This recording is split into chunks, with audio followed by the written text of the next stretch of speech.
बच्चों class 10th का हिंदी का एग्जाम था जिसका प्रश्न पत्र है 311, कोड है 311। आपका एग्जाम कैसा गया? होप अच्छा गया होगा। चलिए हम क्वेश्चन स्टार्ट करते हैं। ठीक है, फर्स्ट क्वेश्चन है,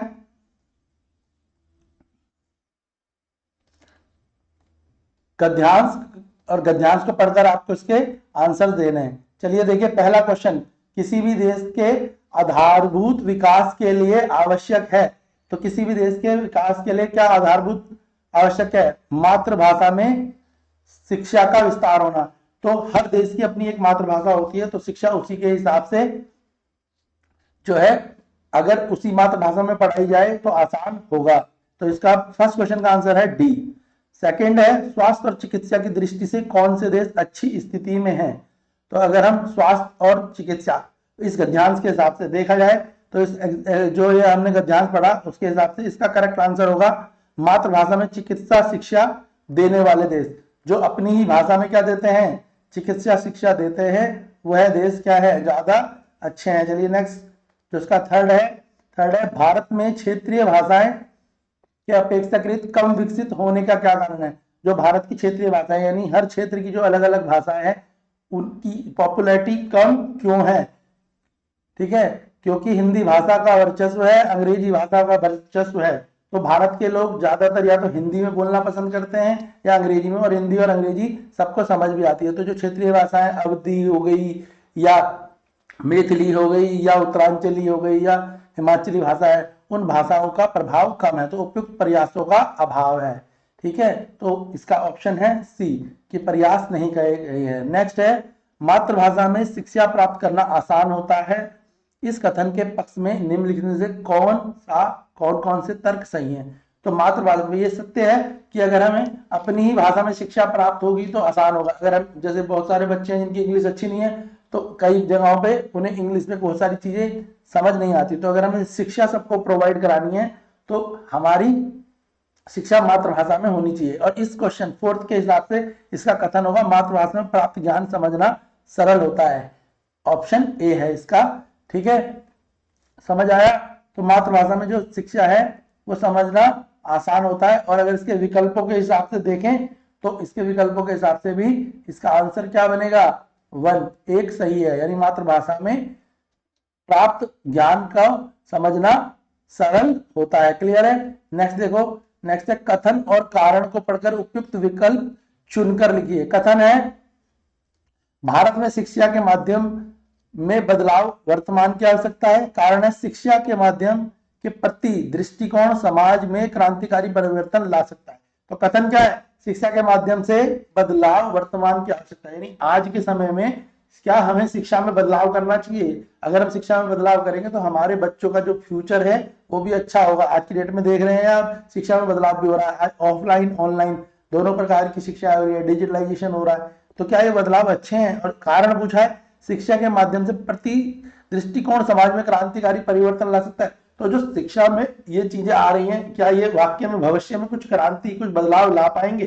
तो इसका जो करेक्ट आंसर है वो सही है, कथन सी। ऑप्शन क्या है इसका? सी, कथन सही है। और कारण और कथन की सही व्याख्या है, यानी कथन भी सही है, कारण भी सही है और इनकी व्याख्या भी सही है। बिल्कुल, शिक्षा में बदलाव हो भी रहा है और होने से ही क्या होगा? देश में कुछ क्रांतिकारी चेंज मिलेंगे। इसके बाद है नेक्स्ट, निम्नलिखित काव्य को ध्यानपूर्वक पढ़कर उस पर आधारित दिए गए प्रश्नों को सर्वाधिक उपयुक्त उत्तर वाले विकल्प चुनिए। तो आपने ये पढ़ा है, अब इसके देखिए फटाफट से आप आंसर मिला लीजिए। तो जो पहला है, अपने आप से लड़ने का क्या अभिप्राय है, यानी अपने आप से लड़ने का क्या अर्थ है? तो इसका मतलब है अपने भीतर की कमजोरी से लड़ना। अगर हमारे को कुछ नहीं आता तो हमें उसके लिए प्रयास करने पड़ेंगे।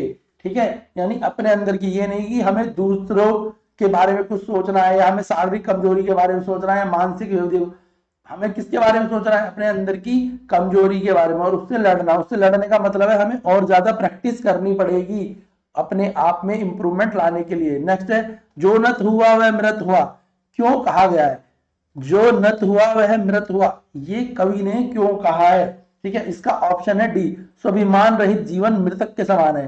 तो कवि का मानना है अगर किसी व्यक्ति का स्वाभिमान नहीं है, उसकी रिस्पेक्ट नहीं है, उसका समाज में कोई उसको पूछता नहीं है, उसे घर में कोई पूछता नहीं है, चाहे उसके पास कितना ही ज्ञान हो, कितना ही धन हो, कुछ भी हो, वो सब होने के बावजूद भी वह व्यक्ति क्या है, एक मृत शरीर के समान है। तो स्वाभिमान अगर नहीं है तो व्यक्ति का जीवन क्या है, एक मृत व्यक्ति के जीवन की तरह है। जैसे मृत व्यक्ति को कोई नहीं पूछता, मरे हुए व्यक्ति को, बिल्कुल उसी की तरह वह व्यक्ति कहलाएगा। नेक्स्ट है काव्यांश का संदेश। जो काव्यांश है उसका क्या संदेश है, जो आपने पद पढ़ा है उसमें काव्यांश में क्या संदेश दिया है, कैसी भी कठिन परिस्थिति हो उसमें हार ना मानना, ये इसका करेक्ट ऑप्शन है।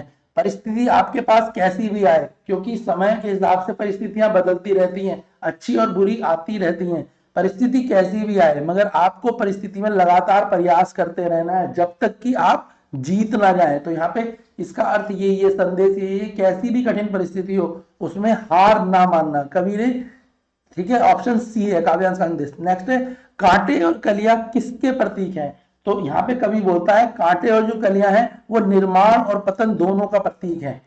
कांटे और कलियां, पतन का प्रतीक कौन है, और ठीक है, और निर्माण का प्रतीक कौन है, तो कांटे भी और कलियां दोनों को निर्माण और प्रतीक का। देखो जो कलियां हैं वो निर्माण है, उनके बाद ही फूल आएगा, पर जो फूल कलियों से फूल आएगा, फूल के बाद फ्रूट आएगा, तो ये निर्माण की ओर अग्रसर है।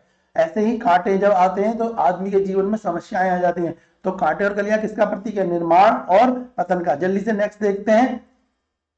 नेक्स्ट है, सॉरी, जो नेक्स्ट है हमारा बच्चों वो है,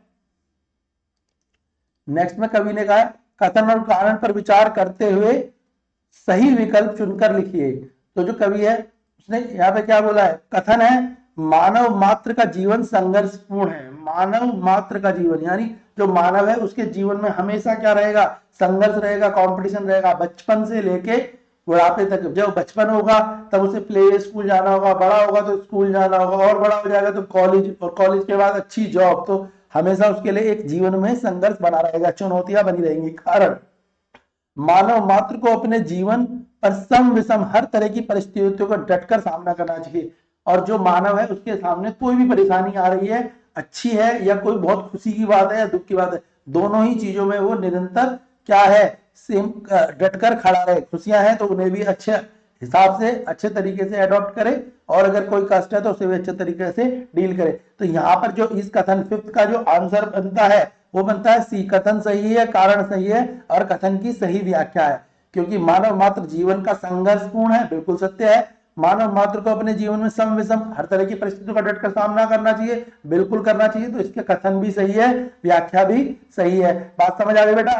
इसके बाद देखो जो आगे के कुछ क्वेश्चंस हैं, क्लियर है, ठीक है। अब ये आपका पूरा क्वेश्चन पेपर है सेट 1 हिंदी का। इसके आगे के जो सॉल्यूशन है आपको अभी नेक्स्ट वीडियो में प्रोवाइड किए जाएंगे, ठीक है। चैनल पे बने रहें, और बाकी अपनी साइंस और इंग्लिश की तैयारी के लिए और मैथ्स की तैयारी के लिए चैनल की प्लेलिस्ट पे जाकर भी आप देख सकते हैं, ठीक है बच्चों।